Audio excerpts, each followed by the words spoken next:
Okay, I'm going to start with a very basic question, and that is, you ever get caught up in conflicts with other individuals?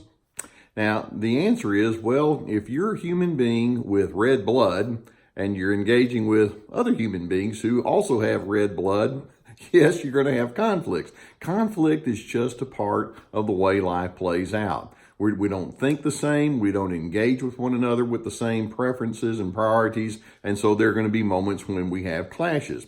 That's just not a shocker at all. Now, in what kind of relationships would you have conflicts?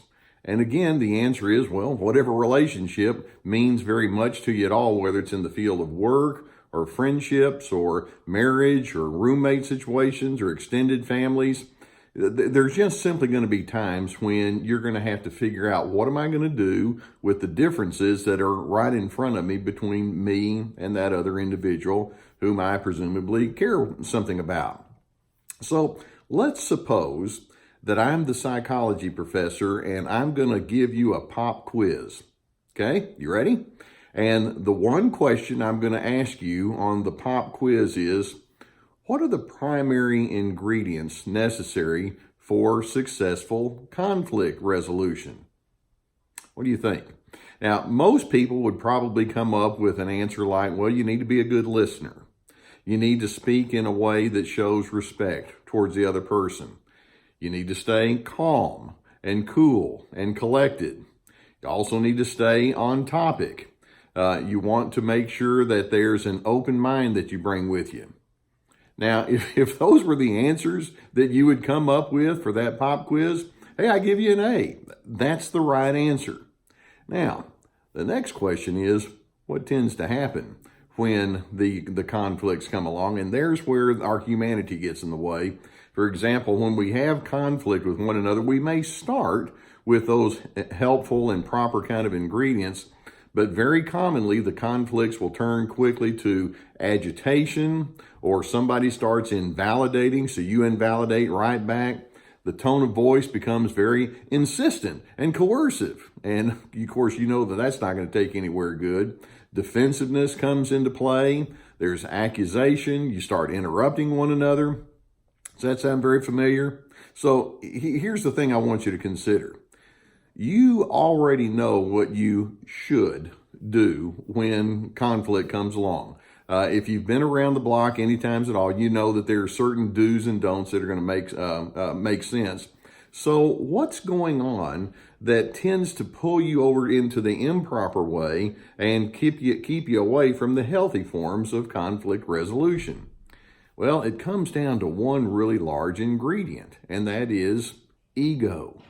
You have two people with egos that are being pricked, and then on your side of the equation, your ego gets the best of you, just as you feel like that other person's ego is getting the best of them, and the ego starts running away with you.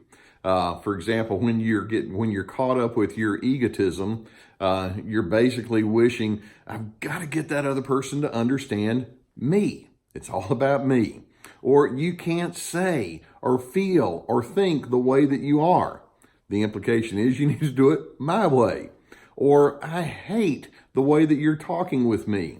Again, ego is speaking to you.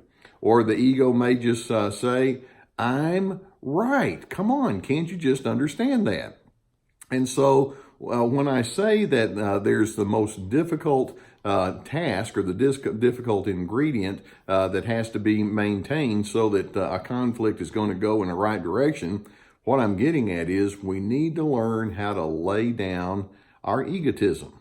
Now, basically, this is very difficult because, frankly, when your ego is engaged, well, your logic says, well, but I really do believe that what I'm saying makes good sense. And so do I have to get rid of that? Or in your ego, you may say, well, I don't really trust what that other person is going to think or say or do in response back to me. Or sometimes your ego may cause you to say, I'm tired of being the one who has to be mature here. I'm tired of being the one who's got to be the most patient. And so it's very difficult to lay down your ego, but if you're going to have successful conflict resolution, that's exactly what needs to happen. Now, let's consider a few thoughts as we consider what that would mean to lay down that egotism. First, laying down your ego means that you have moderate expectations. Sometimes other individuals are going to hear you well, other times they don't, and rather than thinking this is going to be a really, really successful exchange, well, it may not be.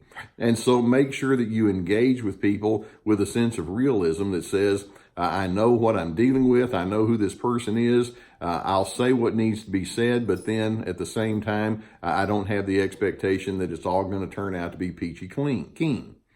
In addition, make room for less than desirable characteristics in that other person.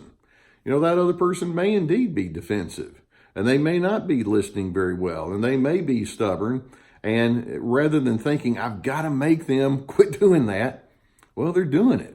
And so make room for it, because frankly, there's probably some things on your side of the equation that aren't exactly helpful. And so just as you would hope that others would cut you a little slack, you might want to do that as well.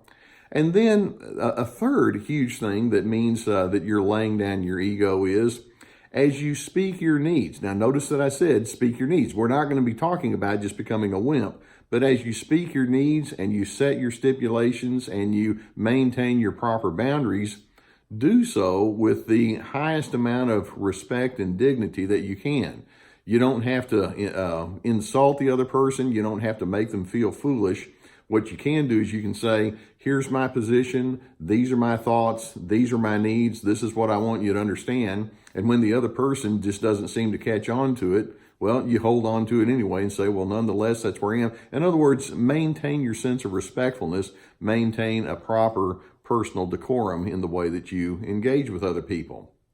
Now, see, let's understand that ego becomes a gateway towards other very undesirable characteristics.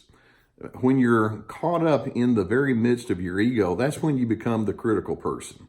That's when you are the stubborn person. That's when your ingredients are very unlikable and very unappealing towards others. You can become more closed-minded. So laying down the egotism, which basically says it's not all about me and I don't have to be in total control in this very moment, interestingly, is the best way to find strength. Strength is played out in these kind of scenarios through your calmness and through your firmness and through your decency and through your dignity. Now, I guess we can close this by saying that it would be nice to think that your primary relationships are going to be kind of like laying around on fluffy clouds and everything is sweet and wonderful. But in fact, many times relationships feel like you're slugging through mud holes with each other, trying to figure out how to get to the other side. And so I guess what I'm saying here is the person who lays down their ego is the person that says, well, I guess I need to invest in some mud boots. That's where life is going to be lived. Now, I do hope that you gain some benefit from videos such as this. I'd like for you to go beneath the video here and hit the subscribe button. We'll have many more videos that will talk about life skills, etc. I have some of my books with tabs on there and also some online workshops that you might want to avail yourself to. I want to thank you for letting me be a part of your adjustment and growth process. I take my role in this very seriously, and I will see you next time.